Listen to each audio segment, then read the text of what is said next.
Welcome to Real Success Stories. My name is John Wadsworth, president of Strawn & Company Insurance. I'll be your host as we bring you exciting content featuring exceptional individuals and organizations. Throughout my professional career, I've witnessed many talented people build successful businesses and significantly impact their communities. We will now have the opportunity to bring these stories to you. We have the privilege of speaking with business owners and highly successful individuals who are involved in a wide variety of industries. We will see success defined in many different ways. Our guests will share their stories of how they built their businesses to reveal strategies that you can duplicate in your endeavors. We'll get to experience the human side of success as we identify the challenges and obstacles that entrepreneurs endure. We will see the thin line that separates giving up from true success. Along the way, we'll have the opportunity to speak with nonprofit organizations that are creating opportunities for success in their communities. Another goal of this program is to give these great organizations broader exposure and awareness to help continue their success. As a listener, we hope you feel encouraged to support the organizations that we feature. Through this open and honest forum, we aim to build community and foster success among all who wish to pursue their dreams. You will hear real success stories of people just like you and me. Thanks for listening, and check back regularly for new episodes. Make it a great day.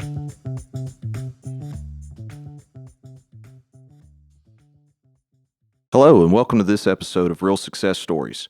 I'm John Wadsworth, president of Strawn & Company Insurance, and I'll be your host as we have the opportunity to speak to a wide variety of guests as they tell their stories of success. Today, we're very excited to have with us Mr. Terry Cullen of Terry Cullen Southlake Chevrolet. Terry, how you doing, sir? John, great to be with you. Yes, sir. Yes, sir. Thank you so much for your time today and for joining us. For those of us that have been, particularly here on the South Metro side of Atlanta for a while, you're a familiar face. So it's a pleasure to have the chance to speak with you. I think we're going to have an interesting conversation today. Some of the things that are going on in the economy locally and at large as it relates to the auto industry, I think are impacting a lot of consumers as well as business owners. So I think we're going to have some good stuff to cover today. Before we get there, obviously you guys are a Chevrolet dealer here in Clayton County, Georgia. You've served Metro Atlanta for how long now?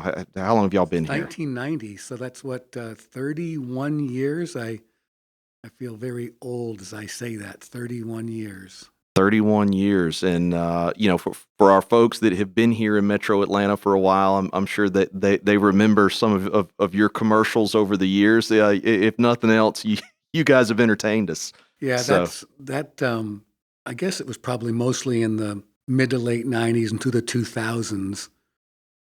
Cable TV was exploding. And, we had a series of commercials, and probably the most one that everybody remembers is the song, that made me kind of a little cult hero down in our little neck of the woods. And I was actually talking to my 14-year-old son last night, and I don't even know how it came up about advertising, or actually, I think we were actually at a grocery store last night, and someone who was serving us said, I grew up on I know what it was. It was one of his teachers. And I said, well, I don't recall that teacher. And he said, well, he sure knows you. And I said, well, how was that? And he said he was talking about your commercial from when he grew up. And as I remember back in the day, I would walk into a Publix, and I kind of felt like Taylor Swift or something. I mean, it was like people would like come around the corner and point and go, there he is, So I guess I was very popular, at least in my own mind anyway. Yeah, well, there you go. And we had a great pre-recording conversation, and I think, that kind of goes hand in hand with some of the things we've already discussed about being ever present, that the community, your potential client base, they know who you are. You don't have to go on television and explain how a car works. We don't go on and explain how insurance works. But you let people know you're here, and have a little fun with it while you're doing it. So that's great. Well, I certainly don't want to shortchange the operation as simply being auto sales. I'm sure you guys have a number of other services. Please share some of that with our listeners. That's a really good question. So we operate basically 5 businesses within a business, and that's kind of what makes this being a dealer, I guess, a little bit challenging. So for instance, we have a service shop, and we have a body shop, and we have a parts department, and we do financing, and we sell new cars and we sell used cars. So I guess that's 6 businesses that we literally compete with other businesses that only do one business. So, a body shop, for instance, that's, around the corner that just does body work. Well, that's something that we do here, but it's just one of the 6 businesses that we do. So, one of the goals that we have with this podcast is to offer some things to entrepreneurs or aspiring entrepreneurs that they can take to their business, even if they're not in the same industry as you are. And so, I think something you just hit on that would I've heard from other folks that we've spoken to in the past, but I think always bears repeating. How important to the overall operation is the diversity of revenue streams? Well, that does, really help us, So, like, let's go back to the pandemic when it first started, like in March, April, May. Everybody stayed home. Businesses were shut down, restaurants were shut down, and interestingly enough, our body shop business went silent. And you would think, well, why would that be? Well, there were no cars on the road. No collisions. Getting hit. Mm-hmm. Yeah. And but at the same time, there was some government money that was being pumped into the economy during that time, and so people, had a chance to, take that money and fix some of the service things on their car, like maybe their car needed new tires they've been postponing, or brakes, or an AC service, or something along that line. And so we had other revenue streams during that time to kind of help us. So we weren't kind of pigeonholed into just one business. We got a little bit here and a little bit there, and obviously the rest of the year turned out pretty well. Yes, sir. Yes, sir. How much do you see by offering multiple services? How much are you able to capture clients who come to you for all of those services, or for multiple services? Maybe not all, but multiple. Because you sold them a car, they'll come to you for servicing, or but because you sold them a set of tires, they'll come back when the next service issue is needed, or they'll come see you if there's a collision and they need some body work done. How much does the cross sale, if you will, come into play by selling one product or one service? Does that warm that person up to coming back to you for a future revenue off of that client?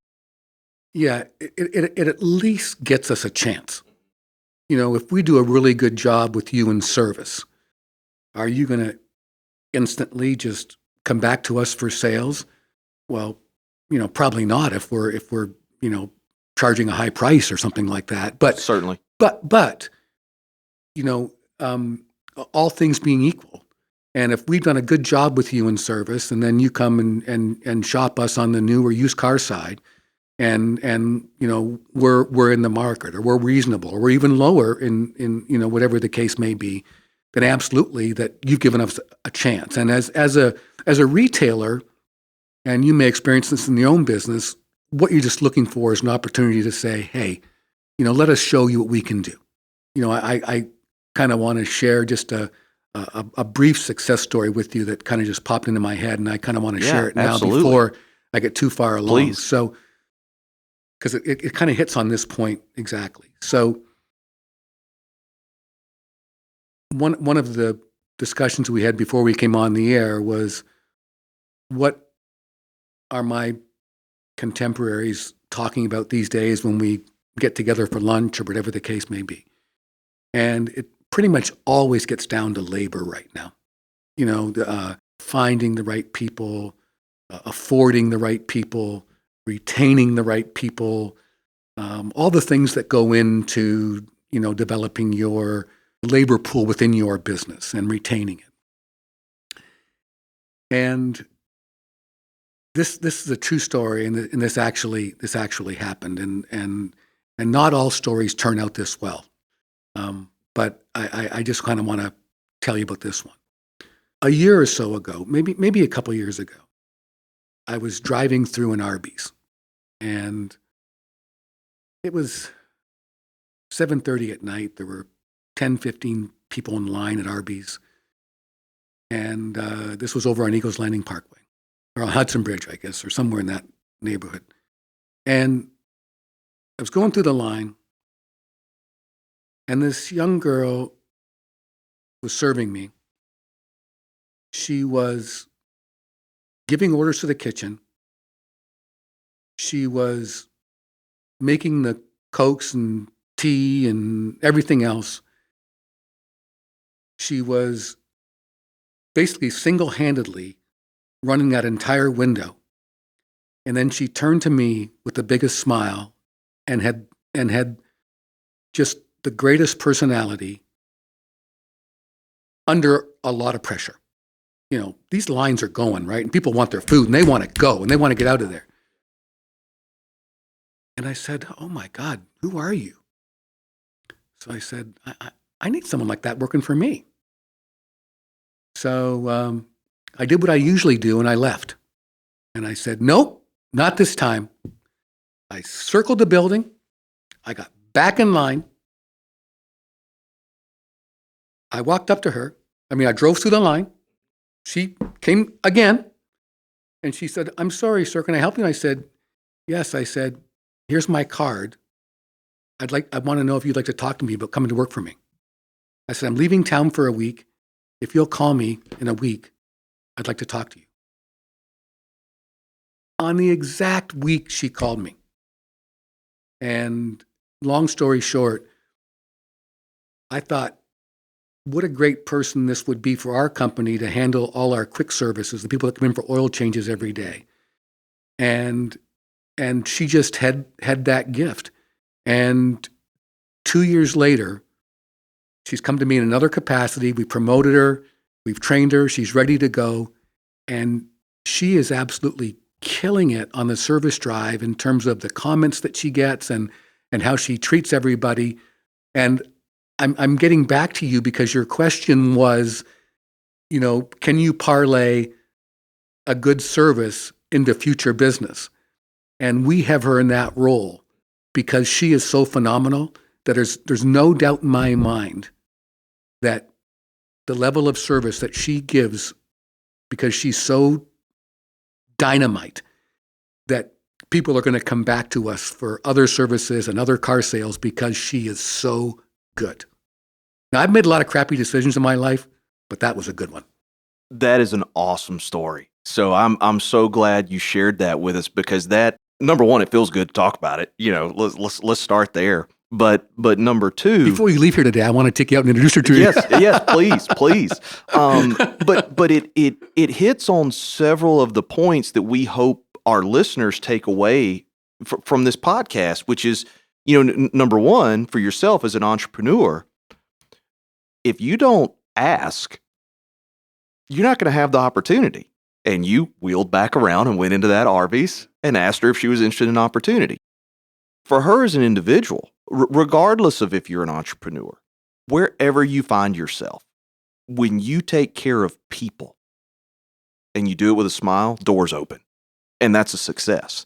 And then from a business strategy standpoint, how do you leverage the service or the product that you sell that is maybe it's a little more transactional, maybe it's a not as high margin, but how do you use that so that when the big revenue producing opportunity presents itself, you're the first business they think of.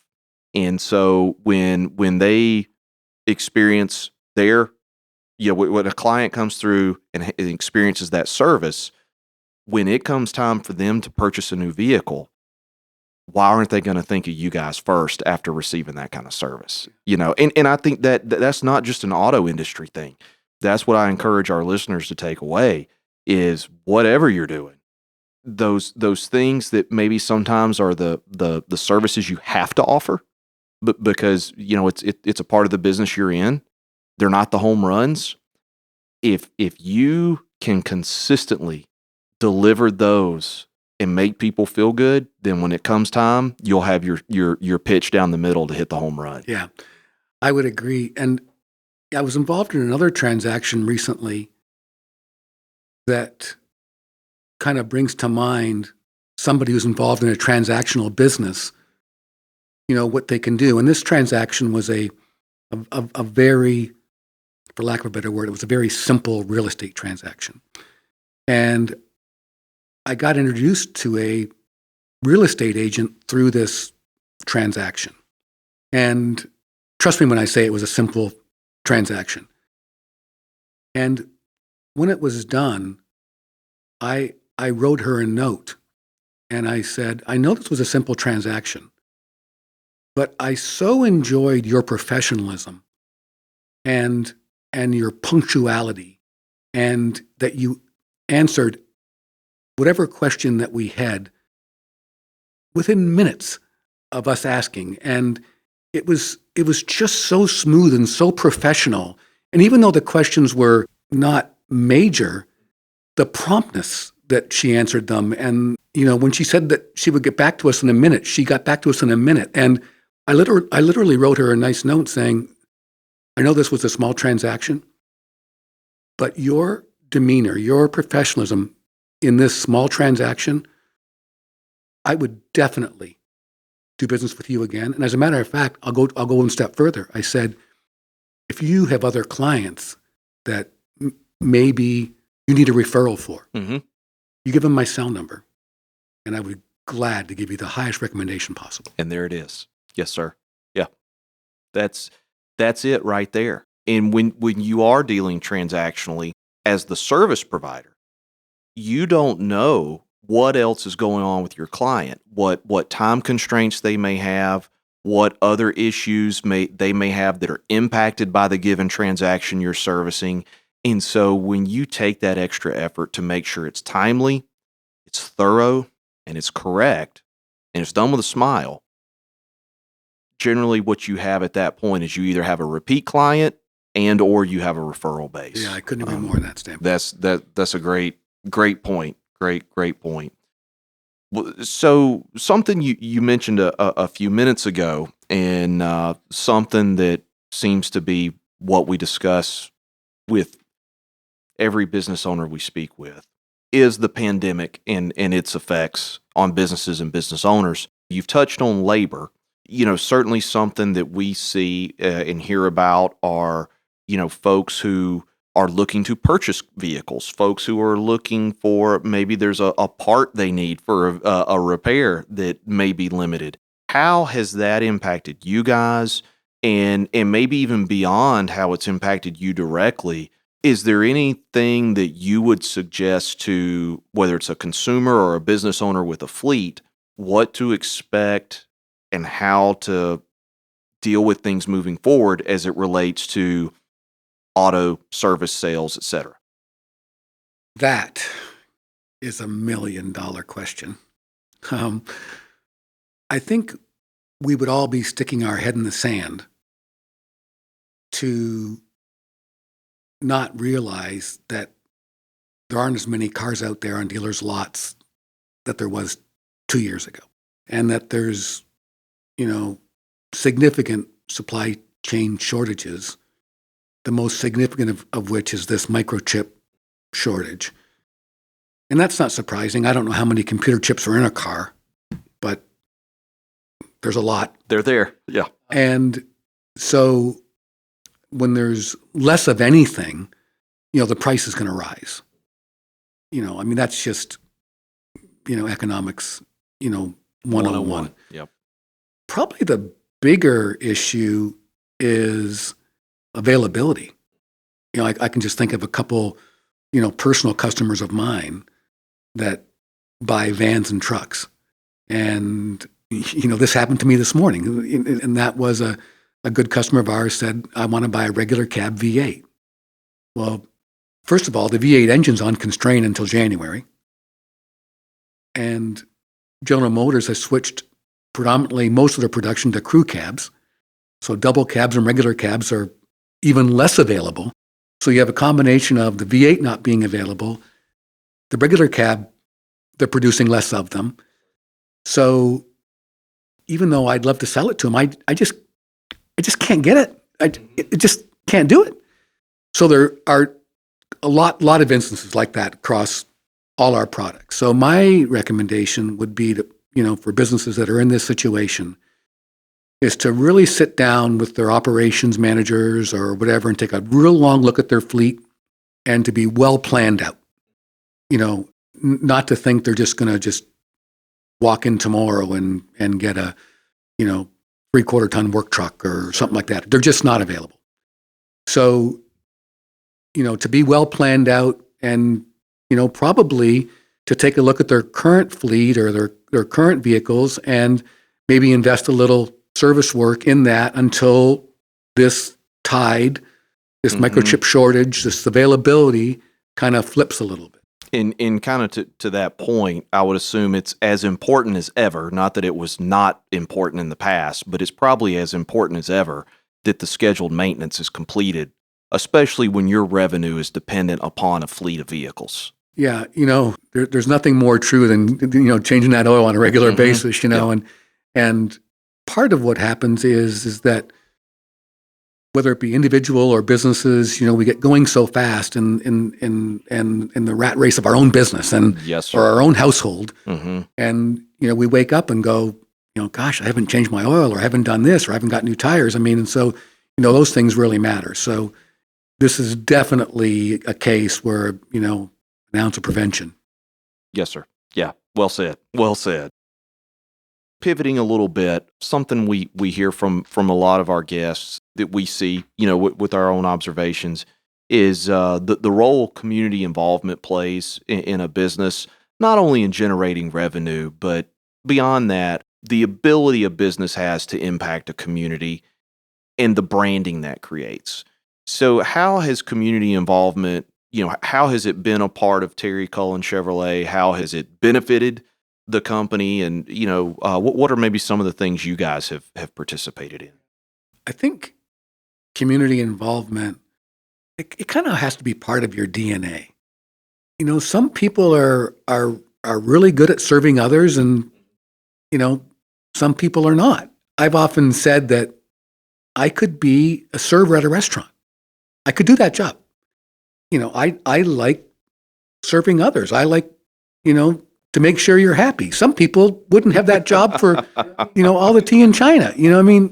So, so I think number one, it has to be, part of your DNA. It has to be genuine. Yeah. Yeah, it has to be genuine. You have to want to do it. Number two, it's what separates us from a big box retailer or a national retailer or a, better yet, public retailer. Like for instance, from my perspective, let's say you're competing against, let's say, an AutoNation, which is a publicly owned company, and they've got, dealerships, scattered across the country. We'll just use them as an example. A couple things on that front. As far as community involvement, it's very tough for a public company to get, super involved, on a name basis where, Terry Cullen Chevrolet is a brand and Terry Cullen is a big part of that brand. And Terry Cullen is well known in his marketplace and can promote that brand in the community. So when I'm asked to go, speak to different people or sponsor certain things or promote certain things, it's all part of, being involved in the, in the community. And so it, really makes a big difference over a long haul. These, community involvement is not something where you sponsors something and someone buys something right away. Right. It's just not the way it is. No, sir. It's not advertising budget. No, it's not. And so we try to use that as a differentiator in our marketplace that, I'm here every day. We put our pants on one leg at a time. You can call here and ask for me. If you were to call another publicly owned dealership company, you're not going to call there and ask for the owner of the company. You're going to call here, my name's on the building. And I take it personal. I take it home with me. I sleep with it. It's just, as I said, it's part of your DNA. Mm-hmm. Yep. Well, in kind of to piggyback off of your point about it being from the heart, being from the, part of your DNA in the being genuine. Number one, if you're not being genuine, people sniff it out really quickly. And that's going to do you more harm in your business than good. But I think too, that's a point where, because as business owners, you actually have a lot of opportunities to participate in things. And sometimes you may not know which one to choose because there may be a time constraint. There may be a budget constraint. So I think that's where, to our listeners, when you're trying to figure out where to spend your time, you figure out what you have a passion for, and you figure out where can you be effective, where can you make a difference, and put your effort there. It may be your church or your house of worship. It may be youth baseball team. It may be the Rotary Club, the Lions Club, the Kiwanis, whatever the case may be. There's so many opportunities that you can find where your passion and your skill set can shine. At that point, it becomes a mutually beneficial endeavor for your business as well as for the community. So, but yeah, I think that point about it being part of your DNA is right on there, and is what will help you choose, again, where to put your efforts in your budget there. With all of our listeners, as they hear this, some established entrepreneurs, some recently established entrepreneurs, and some folks who are thinking about going into business. So thinking about that, are there a couple pieces of advice that you would offer to someone who's trying to figure out, how do I go out and start working towards this dream? Yeah, I've got a few tips anyway, but I think I would kind of break my thoughts down in a couple different areas. The first one is, again, it's amazing what you can learn when you're talking to your 14-year-old son. He's wanting to buy some things, and his terminology is that he needs a side hustle. A side hustle. I said, "Oh, what's that?" So he said that he saw on TikTok or Instagram or somewhere that people are kids or people are making money by putting up Christmas tree lights. And he said, "Dad, I can make $200 or $300 a crack, putting up Christmas tree lights." And I said, "Okay, well, it's not bad, but you're probably going to need somebody else, and you're going to need ladders, and this is kind of dangerous work. You don't really have any experience in this. I know it sounds great." It seemed like every business he was suggesting, he needed money to get started. And I said, the age-old problem of capital, having the capital. And so my first advice to any budding entrepreneur is to save. And, and you just got to have a little bit of capital, to get started, and once you make a little money, reinvest it in your business and save some more. You don't need to buy a brand new vehicle. You need to save. Yeah. So that's number one is, for any budding entrepreneur is you've just got to do whatever you possibly can to save, and then grow the business a little and save and grow it and save and grow it and save and grow it and save. That's really the only way, because without the capital, you just can't get there. It's almost impossible. And then the second area of my thoughts get back to just how I operate my own business now. And I think I'm probably more focused on my employees than at any other time in my life. Because back to our original conversation of basically a labor shortage. And not just a labor shortage, but how much we can afford to pay our employees. I mean, there's a limit. I mean, Yes. I mean, really, there is. I mean, I really want my employees to know that I'm in there with them, and that they're family to me, and that I take this really, really, really seriously. So, here's a couple things that I've done more recently. I put every one of my employees' birthdays in my phone. And I make it an effort on their birthday, whether they're making $10 an hour or six figures, to walk up to them and look them in the eye and wish them happy birthday.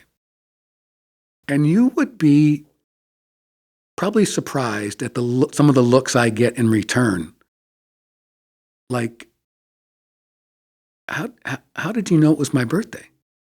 And, I want them telling their wife, husband, brothers and sisters, whatever, you're not going to believe what happened to me today, but the owner of my company walked up and said, happy birthday.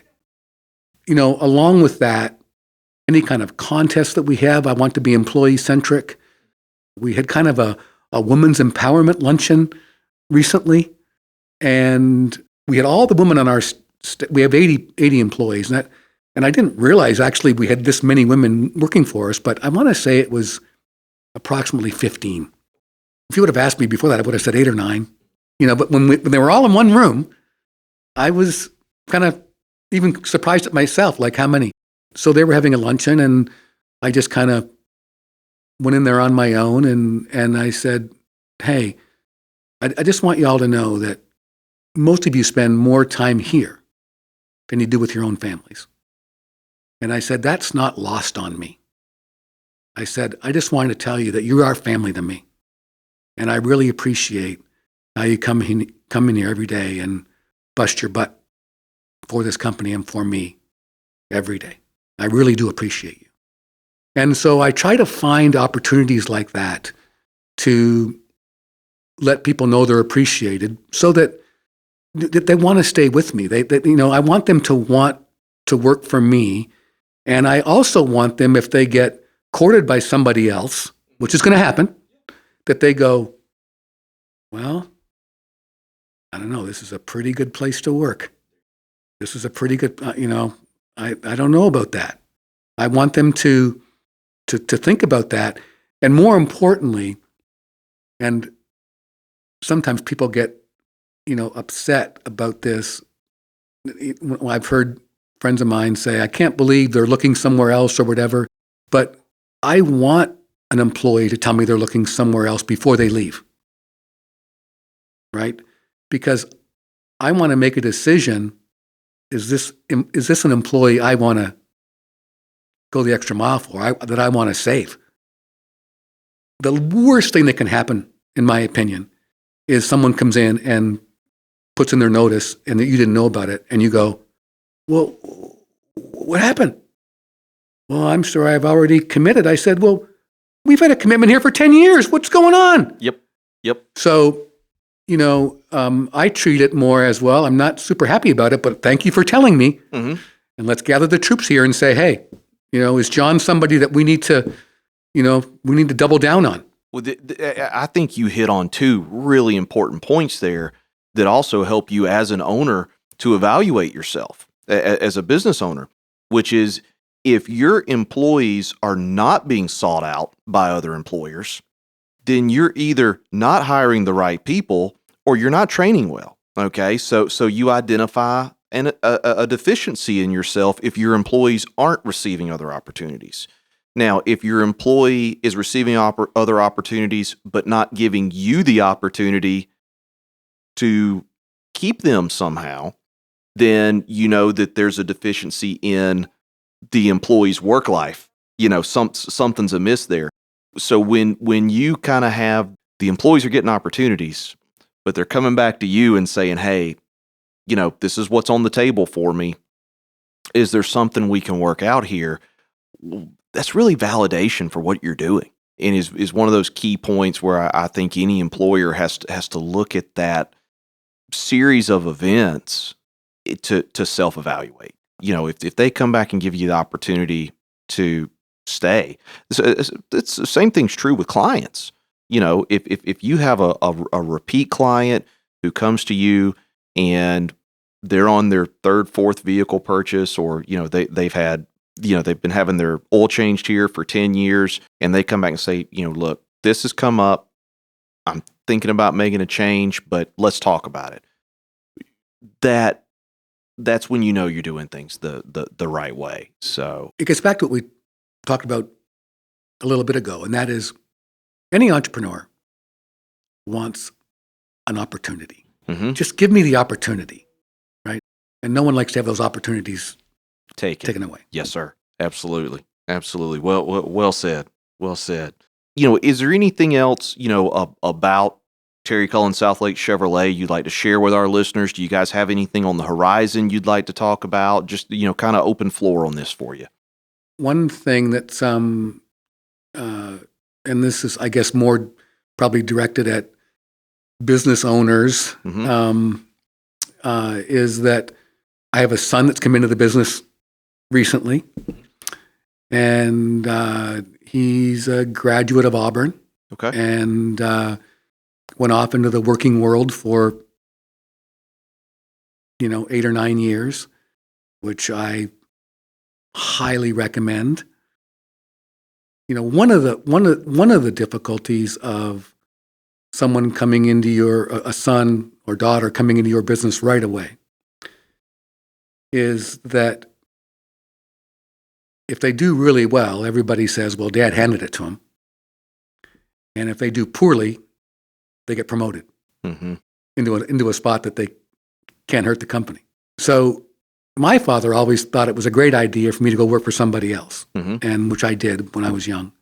My son, I don't know if he ever, I'm sure one of his options was maybe to come back and work in the car business. So, Certainly. but he didn't. He went to work in the consulting world, and then he started his own business and had some success, but in that business, just not enough success to make it a long-term, proposition. And so we decided to come back in the car business. And so one of the things that, I'm in my early 60s and he's in his early 30s. And so that's kind of something new on the horizon for us, is how are we going to get him, trained up, and how am I going to impart 30 years of hard knocks and some good and bad, in a very short period of time, and what does that transition look like in the next 2, 3, 4 years, 5 years, 10 years, and so we've been spending a lot of time, talking about that, and I kind of almost feel like I've got him on the fast MBA track here, of learning by osmosis. It's almost every key decision that I'm making, I'm always calling him in to kind of say, hey, I just want I want you to be involved in this conversation. I want you to understand what's going on, and you're here to learn and listen. And he provides valuable insight as well. But I just feel if I just keep on doing that, over and over and over, and I'm also blessed that my brother, who's 4 years younger than me, is our general manager. Oh, okay.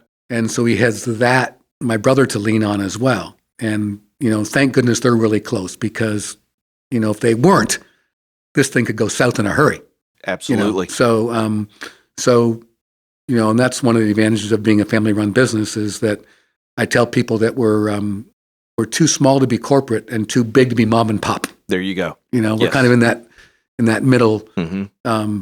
ground. But it's exciting, having my son here and looking forward to the future, and God willing, Amen. And there may be a good follow-up episode there, something that I've noticed, regardless of industry, and certainly in our industry, it's a big problem. We have a generation issue in our industry, And succession planning has been poorly done, if done at all. Right. That's an idea I kind of have for future episodes of the podcast is to talk about the importance of it. Maybe, the strategies, some of the things like that, some success stories, of where businesses have transitioned, whether it's within a family or, a key employee or whatever the case may be. So we may be calling on you and your son to tell a story. Yeah, in I'm the sure he future, would love to, tell his side of the story. There's been books written about this, but they say it takes 3 generations for a business to go from its height to its failure. Okay.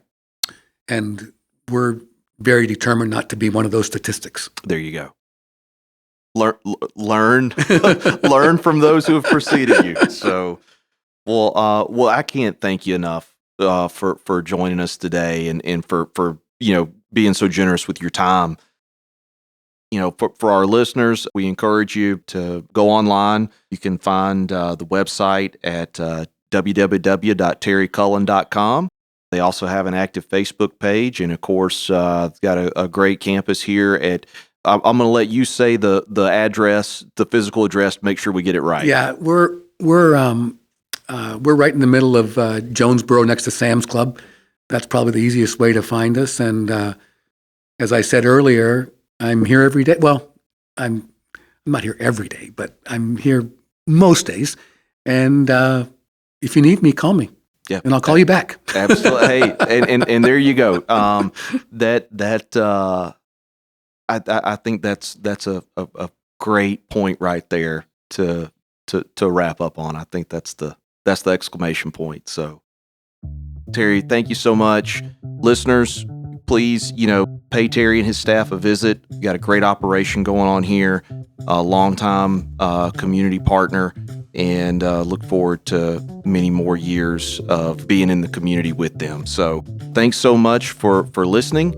Please give us a like, leave us a comment, subscribe to the podcast, and we will look forward to sharing our next guest with you soon. And thank you so much for listening. Make it a great day.